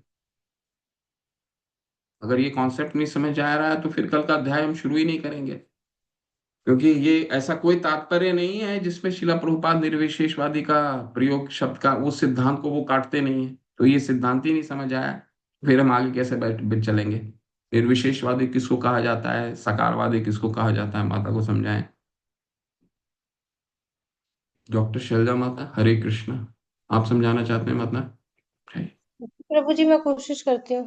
प्रभु जी जो जो साकारवादी होते हैं वो भगवान को मानते हैं कि भगवान जो है उनका स्वरूप है, स्वरूपहीन नहीं है, तो साकार है, तो उनकी जो है मूर्ति पूजा भी करते हैं, या उनके स्वरूप की पूजा करते हैं, और वो साकारवादी हैं। और जो निर्विशेषवादी हैं वो एक जैसे ब्रह्म बिंदु, उनका अंतिम लक्ष्य जो होता है मोक्ष प्राप्ति होता है। तो मोक्ष प्राप्ति करने के लिए, और प्रभु ने ये कहा है कि जो निर्विशेषवादी हैं वो ज्ञान मार्ग से पहुंचते हैं, और वो ब्रह्म बिंदु में जो ब्रह्म लोक तक ही पहुंचते हैं। और जो ब्रह्म लोक है वो कृष्ण के देह की कांति से उत्पन्न लोक है, वो गोलोक से भिन्न है, उनकी मुक्ति वो नहीं, वहां तक नहीं पहुंचते हैं गोलोक तक, जो कि एक शुद्ध भक्त को जाना चाहिए और पहुंचना चाहिए। और जो ये है निर्विशेषवादी होते हैं, ये ज्ञान मार्ग से पहुंचते हैं, ज्ञान को ही सब कुछ मानते हैं, वो ये नहीं मानते कि भगवान जो है साकार रूप में है। हाँ प्रभु जी, ऐसी बहुत यही मेरे सुंदर, समझ में बिल्कुल आया। बिल्कुल, बिल्कुल ठीक। और माता आपको समझ में आ गया, ये माता ने बिल्कुल सही कहा। यही है निर्विशेष और विशेष और निर्विशेष। विशेष का क्या मतलब है? भगवान का साकार रूप है, यानी भगवान का दो हाथ है, भगवान का चार हाथ है, दो हाथ है, हमारे जैसे हैं भगवान। हम भगवान जैसे हैं, हम भगवान हमारे जैसे नहीं है, हम भगवान जैसे हैं। ठीक है, भगवान के दो आंख हैं, भगवान के हाथ पांव सब कुछ हैं। भगवान कहाँ रहते हैं? भगवान का घर गोलोक धाम है। ठीक है, भगवान क्या करते हैं? अब गायों को चराते हैं, उनका काम बांसुरी चराना उनको कोई काम नहीं है। हमने घर में रहते हैं और आनंद से रहते हैं, गाय चराते हैं और बांसुरी बजाते हैं, बस ये है। भगवान का एड्रेस भी है, भगवान का रूप का अवशेषण भी बहुत विस्तार से है, शास्त्र में भी देंगे, अभी आपको बोलेंगे तो समय निकल जाएगा, और बहुत ही विस्तार है। ब्रह्मा जी ने भी उनकी स्तुति करी है, वेणु को अनंतम अरविंद दलाय ताक्षम, भगवान वेणु बजाते हैं, बड़े बड़े हाथ हैं भगवान के। ठीक है, वेणु को अनंतम अरविंद दलाय ताक्षम बरहारवताम संसिदम बुध सुंदरांगम, ऐसे भगवान ने, ब्रह्मा जी ने भी संस्तुति की है। तो इसका बहुत विस्तार है। और निर्विशेष क्या है कि भगवान को पूर्ण रूप से नहीं जानते हैं। एक बल्ब जल रहा है तो उनको बस इतना ही मालूम है कि बल्ब की जो कांति है वहीं तक जानते हैं, उसके पीछे बिजली घर से वो बिजली आ रही है, वो बिजली घर तक वो नहीं पहुंचते। तो उनका ज्ञान जो है वो अधूरा रह जाता है। बस इतना समझते हैं कि क्या बल्ब का लाइट तो आ रहा है ना, तो इसकी ही संस्तुति करने लगते हैं। तो ज्ञान क्या है? ब्रह्मेति परमात्मेति भगवानिति शब्द थे, बस परमात्मा ब्रह्मेति तक पहुंचते हैं, भगवान के कांति तक पहुंचते हैं, उससे आगे नहीं पहुंच पाते। तो उनके बारे में हर बार चर्चा होती है, वहीं से लौट जाते हैं। ठीक है, ओके। अब माता आपका भी प्रश्न लेता हूँ, नवीन प्रभु का प्रश्न लेता हूँ। जी, प्रश्न क्या प्रश्न है प्रभु? हरे कृष्ण। हरे कृष्णा प्रभु जी, हरे कृष्णा। प्रभु जी, जैसे हमें मतलब मुझे अपनी बात करूं तो ये तो अनुभव हो गया है कि मैं एक जीव हूं और मैं इस शरीर में रहता हूं, तो ये तो अनुभव होने लग गया है। लेकिन प्रभु जी, जैसे आत्मा का तो ज्ञान हो गया है कि भाई आत्मा कार्य करती है हमारे शरीर के अंदर, या शरीर जो है वो आत्मा के द्वारा ही कार्य करता है, मतलब शरीर की अपनी कोई सत्ता नहीं है, तो वो आत्मा से ही चलित है। तो ये हमें ज्ञान हो गया है भगवत गीता पढ़ने से, या रोज क्लास में मतलब जो हम पढ़ते हैं सीखते हैं उससे। लेकिन प्रभु जी, जैसे अब हम आत्मा को तो पहचानने लग गए हैं, लेकिन परमात्मा को पहचानने में अभी हम कहीं मतलब बहुत पीछे महसूस करते हैं कि भाई हम जो है ना अभी बहुत दूर है वहां से। मतलब एक ये ऐसा महसूस होता है, मतलब खुद ही स्वतः ही मतलब लगता है कि जैसे मैं जो हूँ अब साधना भक्ति है, जैसे साधना भक्ति में सुबह उठना, फिर वो जो है मतलब आरती अटेंड करना, मतलब मैं तो ये भी पूरी तरह से नहीं कर पाता हूँ। तो पूरी तरह से नहीं कर पाता क्योंकि मेरी दिनचर्या ऐसी है। तो मतलब रात को लेट नाइट आना होता है, तो लेट नाइट की वजह से क्या होता है कि सुबह अगर जल्दी मतलब एक कि भाई गुरुजी ने कहा है तो मुझे करना चाहिए, तो मैं अगर वो कर भी लेता हूँ तो फिर मुझे रास्ते में प्रॉब्लम आती है कि भाई मैं जैसे बाइक चला के जाता हूँ, तो मुझे फिर उसमें भी दिक्कत आती है कि भाई मुझे फिर नींद आने लगती है। वो तो मतलब भगवान की कृपा है कि मेरे साथ अभी कोई ऐसी मतलब दुर्घटना घटी नहीं है, क्योंकि मैं बीच में सो जाता हूँ चलाता चलाता। तो वो सो जाता हूँ तो वो मैं कहीं भी चलने लगता हूँ, कहीं बीच में आ जाता हूँ, कभी साइड में चला जाता हूँ, तो पीछे से जब गाड़ियों का हॉर्न तेज से बजता है, तब मेरी समझ में आता है कि भाई मैं सोया हूँ। तो मतलब ये फिर दिक्कतें आती हैं। तो मेरी दिनचर्या इस तरह की है, तो वहाँ मुझे कुछ थोड़ी व्याकुलता होती है कि भाई मैं मतलब वो चीज़ कर नहीं पा रहा हूँ, या मैं उस परमात्मा को या समझने में थोड़ा पीछे हूँ। मतलब ये मुझे एहसास हो गया है कि मैं एक आत्मा हूँ, मतलब आत्मा तक मैं आगे टिक गया हूँ कि भाई हाँ मैं हूँ, और मैं एक जीव हूँ जो इसमें रहता हूँ, और मेरे मेरे शरीर के अंदर वो मतलब रहता है, मैं बोल रहा हूँ, और मेरा शरीर जो है उसके अनुसार कार्य कर रहा है। लेकिन परमात्मा तक एक पहुंच जो है ना वो मतलब ऐसा लगता है कि भी बहुत दूर है, और मुझे लग रहा है कि वो तो हम फिर कई जन्म ना लेने पड़ जाएं उसके लिए। तो इस जन्म में तो वो मतलब एक बहुत ही कठिन कार्य दिखाई दे रहा है, जिस हिसाब से हमारी दिनचर्या चल रही है, जैसा हमने अपने को बना लिया है बचपन से अभी तक। क्योंकि हमने अपनी दिनचर्या या अपने जो कार्यक्रम है जो वो ऐसे बना लिए हैं कि हम कभी उस चीज में थे ही नहीं, तो अब आ गए हैं, तो अब हमें एक व्याकुलता होती है, मतलब और बड़ी मतलब एक मन कचोटता है कि भाई ये जो है हम ऐसा नहीं कर पाते हैं कि जैसा हमें मतलब एक जो वैदिक भक्ति बताई गई है, तो हम वो मतलब एक माला तक भी हम कंप्लीट नहीं कर पाते हैं ढंग से। तो वो कैसे मतलब अब इस चीज को हम कैसे सॉल्यूशन, मतलब मुझे तो कोई दिखाई दे नहीं रहा कि भाई कैसे करूं। क्योंकि अब मेरा जो है गृहस्थ आश्रम में है। अब गृहस्थ आश्रम में तो एक मतलब एक व्यक्ति की ड्यूटी होती है कि उसका कर्तव्य है कि भाई अपने परिवार को देखे, अपने परिवार को संभाले, जब तक कोई संभालने वाला ना हो। तो जैसे ही अगर कोई संभालने वाला हो जाता है तो फिर ठीक है कि भाई हम उससे अलग हो जाना चाहिए हमें। लेकिन जब तक हमें अगर संभालना है तो फिर तब तक तो फिर हमें करना ही पड़ेगा, और ये हमारा कर्तव्य है, और हमें ये करना भी चाहिए। लेकिन अभी मैं मतलब मेरा मेन जो मूल प्रश्न है वो यही है कि भाई अब मैं इस दिनचर्या में उस परमात्मा को जानने की कैसे कोशिश कर सकता हूँ। हालांकि मैं भजन क्रिया करता हूँ, मतलब रास्ते में जाता हूँ तो मुझे नींद ना आए तो मैं भजन करता ही जाता हूँ रास्ते में, कि भाई मैं गाता ही रहता हूँ, तो वो ताकि नींद ना आए किसी तरह।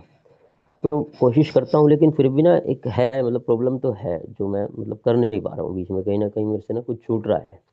अब वो कैसे मैं करूँ मेरी समझ में नहीं आ रहा। तो आप इसमें कुछ अगर मतलब कुछ रोशनी डाल सकते हैं या कुछ बता सकते हैं कि भाई किस तरह मुझे करना चाहिए, क्योंकि मैं सुबह जल्दी उठ तो सकता हूँ, ऐसा कुछ नहीं है कि मैं उठ नहीं सकता हूँ। मतलब मैं उठ भी जाता हूँ और क्लास लेने के लिए भी उठता हूँ। लेकिन सुबह उठता हूँ तो फिर मेरे को दिन में प्रॉब्लम आती है। अगर मैं मतलब 3 बजे या 4 बजे उठ जाऊँ तो मुझे फिर बड़ी समस्या हो सकती है बीच में, इस तरह मतलब मेरे को कई बार मैंने महसूस किया है।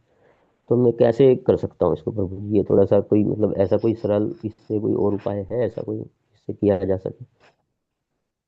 कुछ माला करने का समय मिलता है प्रभु आपको? मैं एक सिद्धांत पे आऊंगा, लेकिन सिद्धांत बहुत ही विस्तार है।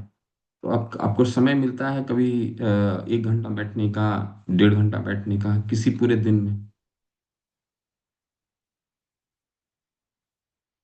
आपको समय मिल पाता है क्या? समय निकाल पाते हैं माला करने का, हरि नाम करने का?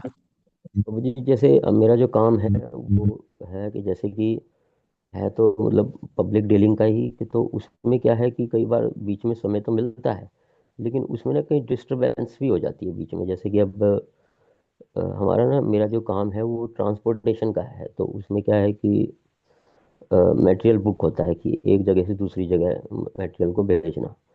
तो उसमें क्या होता है कि अब हम काउंटर पे तो हैं, और उसमें क्या होता है कई बार आधा घंटा भी बीच में गैप आ जाता है, कई बार को है कि 1 घंटा भी आ जाता है, लेकिन वो निश्चित नहीं है कि भाई वो 1 घंटा गैप जो है कंटिन्यू बना रहेगा, या 15 मिनट गैप है तो वो मतलब एक बना ही रहेगा कि हाँ भाई ये ऐसा रहने वाला है कि भाई हाँ 15 मिनट अब मेरे को कोई डिस्टर्ब नहीं करेगा, या आधा घंटा कोई डिस्टर्ब नहीं करेगा। मतलब उसमें भी एक निश्चित नहीं है कि भाई हाँ कि वो मुझे पूरा समय मिलेगा, क्योंकि वो बीच में टूट भी सकता है। जैसे मैं माला स्टार्ट करता हूँ, ऐसी बात नहीं कि मैं वहाँ पे करता हूँ अपने ऑफिस में करता हूँ, लेकिन वहाँ ना बीच में ना डिस्टर्बेंस होती है जो कि मुझे और ही और ज़्यादा गलत लगता है कि भाई मैं कोई भगवान में ध्यान लगा रहा था और अचानक किसी ने मुझे डिस्टर्ब कर दिया। तो हम्म। और इस जैसे मैं जो 4th लेवल में जो है ना मैं कर नहीं पा रहा, क्योंकि उनकी सैटरडे को क्लास होती है 4th लेवल में। तो 4th लेवल क्या है कि वो रात को होता है। अब वो रात को जो है मैं उस टाइम ऑफिस होता हूँ, तो माता जी से मेरी बात भी हुई थी, एक उन्होंने कहा भी था कि भाई ऐसे ऐसे आप जुगाड़ करके ऐसे ऐसे कर लीजिए, कि उसमें आपने बस अटेंडेंस लगानी है, फिर एक दिन ऐसे होता है, एक दिन मतलब उन्होंने कुछ मेरे को बताया तरीका। तो मुझे वो भी समझ में नहीं आया कि नहीं, मैं क्लास का मतलब फिर क्लास ही होता है, फिर उसमें मेरा क्लास की वजह से काम डिस्टर्ब हो जाए कोई बात नहीं, लेकिन काम की वजह से क्लास डिस्टर्ब नहीं होनी चाहिए। तो मैंने माता को कहा कि भाई क्लास डिस्टर्ब नहीं होनी चाहिए, काम बेशक एक बार डिस्टर्ब हो जाए। तो वो भी बैठी नहीं बात, तो वो 4th लेवल भी अभी अटका हुआ है। तो यहाँ मेरे को थोड़ी मतलब मेरे दिनचर्या में अजीब सी है कि मतलब बीच में आपको कोई कंटिन्यू वो नहीं मिलेगा। जैसे मुझे सुबह मैं उठता हूँ तो सुबह पत्नी को छोड़ने जाता हूँ, पहले उनके ऑफिस में जाता हूँ, स्कूल में जाता हूँ। फिर वो मेरा बेटा भी जाता है तो मेट्रो तक उसे भी छोड़ के आता है, क्योंकि अर्ली मॉर्निंग जो है वो कोई साधन नहीं होते तो मेट्रो तक जाना पड़ता है। तो मेरी जो दिनचर्या है वो बड़ी भागम भाग वाली सी हो गई है। अब बीच में मैं जब अपना काम करता हूँ तो काम में भी मेरे को मतलब एक कंटिन्यूटली जो मिलना चाहिए ना कंटिन्यूसली, कि भाई एक घंटा मिल जाए बीच में या 2 घंटे मिल जाए, वो भी नहीं मिल पाता। तो वो मतलब लंच भी हमें जो है वो समझ लीजिए कि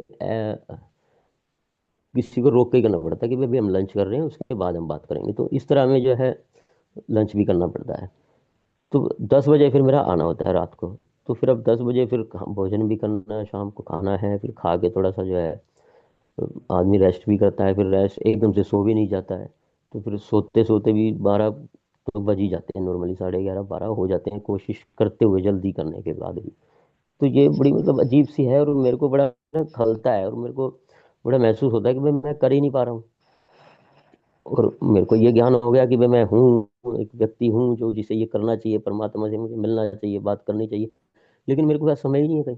और ये बड़ा अजीब सा मेरे को महसूस होता है। माला करता हूँ, कई बार कोशिश करता हूँ, बड़ा आनंद आता है और बड़ा अच्छा लगता है, और फिर मेरे को वो और मन करता है करने का, लेकिन समय ही नहीं होता, क्या करें। वो उसमें फिर बीच में डिस्टरबेंस होती है, फिर वो उसमें कहीं गुस्सा का रूप लेता है कि कोई डिस्टर्ब करता है, तो ये समझ गया समस्या है। प्रभु। कल कल आप सुबह की कक्षा में जरूर आइए, ठीक है? अभी इसका सॉल्यूशन नहीं देंगे। कल जब हम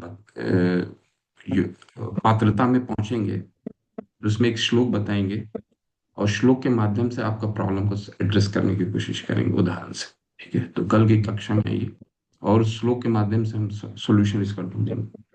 समझ गया आपका इशू? ठीक है प्रभु, आज इसका सॉल्यूशन नहीं होगा, ठीक है? धन्यवाद। हरे कृष्णा। तो माता डॉक्टर शैलजा माता है कि हाँ? हरे कृष्णा माता जी, आपका क्या प्रश्न था माता? प्रभु जी, एक तो मुझे ये जो एकदम इनिशियल जो डिविजन्स बताए गए हैं, तो उस डिविजन्स में थोड़ा कंफ्यूजन होता है, क्योंकि जो पूर्वी, दक्षिणी, उत्तरी और ये मध्य वाले डिविजन्स हैं और उसमें लहरें हैं, तो ये मुझे पढ़ने में बड़ा माइंड में कंफ्यूजन हो जाता है, कुछ समझ में नहीं आता। आप उसे थोड़े शब्दों में बहुत अच्छे से बता दीजिए। और मुझे तो केवल पूर्वी समझ में आया भी पूर्वी में ही चल रहे थे, उसी में साधना भक्ति भी है, वैदिक भक्ति भी है, वो है। बाकी मुझे तो कंसेप्ट क्लियर ही नहीं होता, बार बार पढ़ती हूँ और मुझे कंफ्यूज हो जाता है। और दूसरा प्रभु जी, जैसे नवीन प्रभु जी हैं परेशान हो रहे हैं, ऐसे पता है मैं भी परेशान हो रही थी बहुत, क्योंकि मैं गृहस्थी में थी और मेरे पास बहुत रिस्पॉन्सिबिलिटी थी। फिर आपने मुझे बहुत अच्छा सोल्यूशन दिया कि आप 6 बजे तक देखा करो, आपकी जितनी मालाएं हो जाया कर लिए आप कर लिया करिए। अब तो मेरी एक नींद आती है, वो नींद मैं भगवान की इच्छा से जब भी खुलती है, कभी 1 बजे भी खुल रही, कभी 2 बजे भी खुल जा रही है, वैसे तो 3:30 बजे खुल जाती है। तो मैं उतनी माला कर लेती हूँ उसके हिसाब से, और 6 बजे तक करती हूँ। उसके बाद मैं ज्यादा सोचती नहीं हूँ, केवल मुंह से स्मरण करते हुए काम करती हूँ। मुझे मन में इतना सेटिस्फेक्शन है कि मैं क्या बताऊं। तो मेरी ज्यादा भी माला हो जाती है कभी। एक दिन तो मेरी ज्यादा माला हो गई थी। तो मैं इतनी हैप्पी थी कि क्या बताऊं। आपने कहा था एकादशी को ज्यादा कर लिया करो प्रयत्न पूर्वक, तो बस उस दिन मैं प्रयत्न पूर्वक कर लेती हूँ, बाकी सारी हरी इच्छा पे छोड़ देती हूँ और दिन भर खुश रहती हूँ। थैंक यू प्रभु जी। कृष्ण। आपके पहले प्रश्न का उत्तर देता हूँ कि देखिए, इस ग्रंथ को बहुत ही यूनिक तरीके से रूप गोस्वामी ने इसको लिखा है। क्या लिखा है कि उन्होंने इस पूरे ग्रंथ को अ, एक ब्रह्मांड में 4 दिशाएं होती हैं। उन 4 दिशाओं को अगर हम कवर करें, पूरा ब्रह्मांड कवर हो जाता है। उत्तर, दक्षिण, पूर्व, पश्चिम। तो हमारा जीवन का उद्देश्य क्या है? ये 4 दिशाओं को इसलिए भाग किया उन्होंने कि 4 दिशाओं में अलग अलग चीजें रखी हैं, अलग अलग पॉकेट रखे हैं। ये 4 दिशाओं में इन पॉकेट को अगर हमने कवर कर लिया, तो हमने जीवन के उद्देश्य को कवर कर लिया।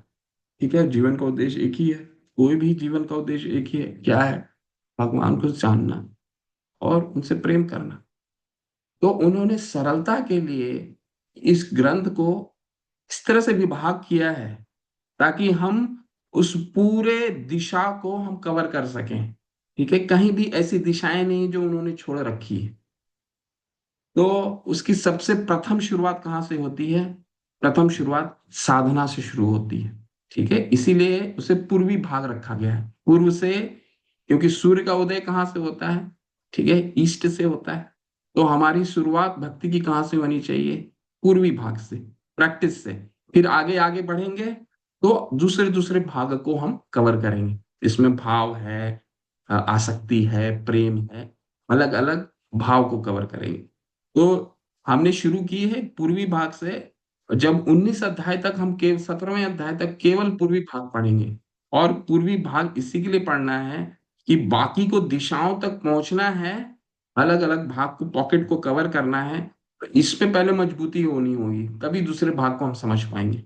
ठीक है, बहुत ही सरल रूप से आपको समझा दिया। अगर ये 4 दिशाएं हम समझ गए तो पूरा ब्रह्मांड हमने समझ लिया। ठीक है, परमात्मा, इसको इस तरह से समझने का प्रयास कीजिए। और कुछ चाहिए समझने के लिए, कल कल उस पर चर्चा करते हैं। तो देखिए, नवीन प्रभु की समस्या, जो भी गृहस्थ हैं, ये समस्या किसी न किसी रूप में उनको सताती है।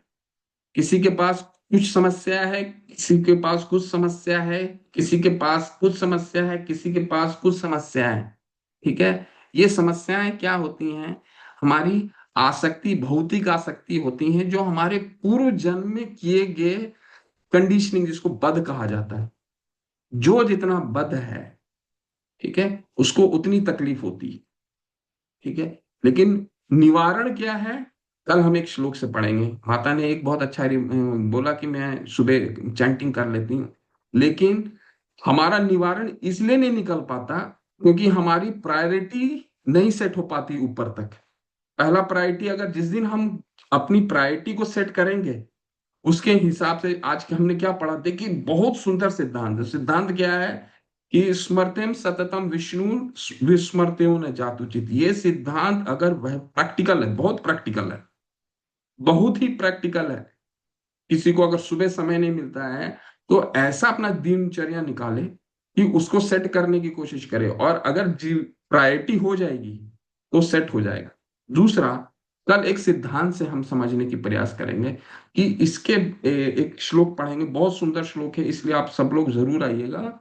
11, 20, 27, 28 श्रीमद् भागवतम का, और इसको लिख लीजिएगा। और जब भी इस तरह की चिंता, जैसे नवीन प्रभु ने बोला हम सबके जीवन में ये चिंता आती है, उसको पढ़िएगा।